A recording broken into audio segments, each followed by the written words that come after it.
speaking, and the purpose of this video is to introduce you to a collaborative analysis of student work protocol that has been designed by the skillful teacher called the Error Analysis Protocol. We'll take a look at the protocol itself here in just a minute, but before we do so, I want to take a moment to provide you with a little bit of context around it. To begin, this protocol was designed specifically to help us answer the third of the four do for questions. How will we respond when students do not learn? This means that for this protocol, we will not be looking at the work of all students. Instead, we will just take a look at a few pieces of student work, perhaps somewhere between 1 to 4 pieces, that comes from students who have not yet reached proficiency.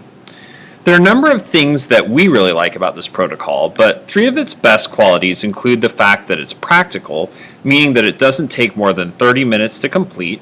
It's universal, meaning that it can be used by teachers from all content areas, and also that it can work just as well with a group of teachers who are all from the same content area as it can for a mixed group of teachers. And finally, that it's familiar, meaning there are many teachers on each of our campuses, namely the skillful teacher graduates, who already know how to use it. Before we take a look at it, I think it's important to note that the skillful teacher team has actually made some modifications to the steps in the protocol based on our own experiences using it and some of the feedback that we've gathered from other teachers in the district who've tried it.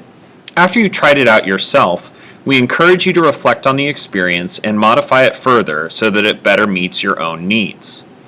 However, the one thing we always want to be sure to include is the final action step, where the teacher who's brought the work makes a plan to reteach the concept or skill to his or her students in an upcoming lesson.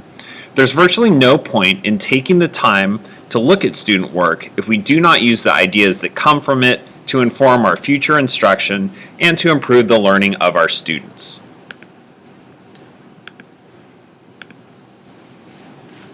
Okay, so this is what the protocol itself looks like, and as you can see, there are a total of 5 steps in it. Before you begin the protocol, it's suggested that one of the teachers in the group, but not the teacher who brought the student work with him or her, take on the role of facilitating the conversation, making sure that the discussion stays on topic, and keeping an eye on the clock.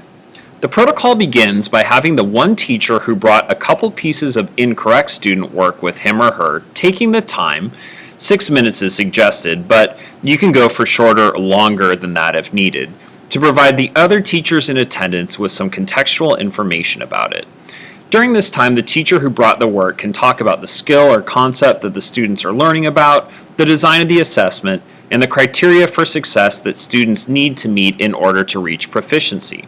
In some cases, it might be helpful to even have a copy of proficient student work available for others to look at. Basically, you just want to make sure that everyone has a clear idea of what it is you're looking for all of your students to know and be able to do. Next, the teacher presents the examples of incorrect student work for his or her colleagues to look at. In step 2, we recommend that the presenting teacher stays quiet and that the other teachers take time to look at the student work and try to develop a few hypotheses. What might these students have been thinking that caused them to make these mistakes?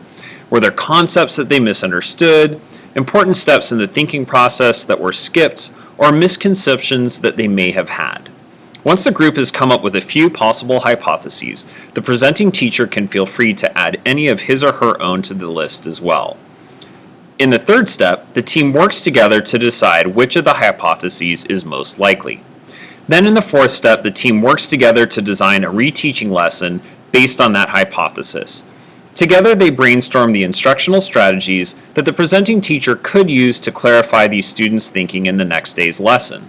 The presenting teacher should make sure to take notes on this plan so that he or she has a record of it.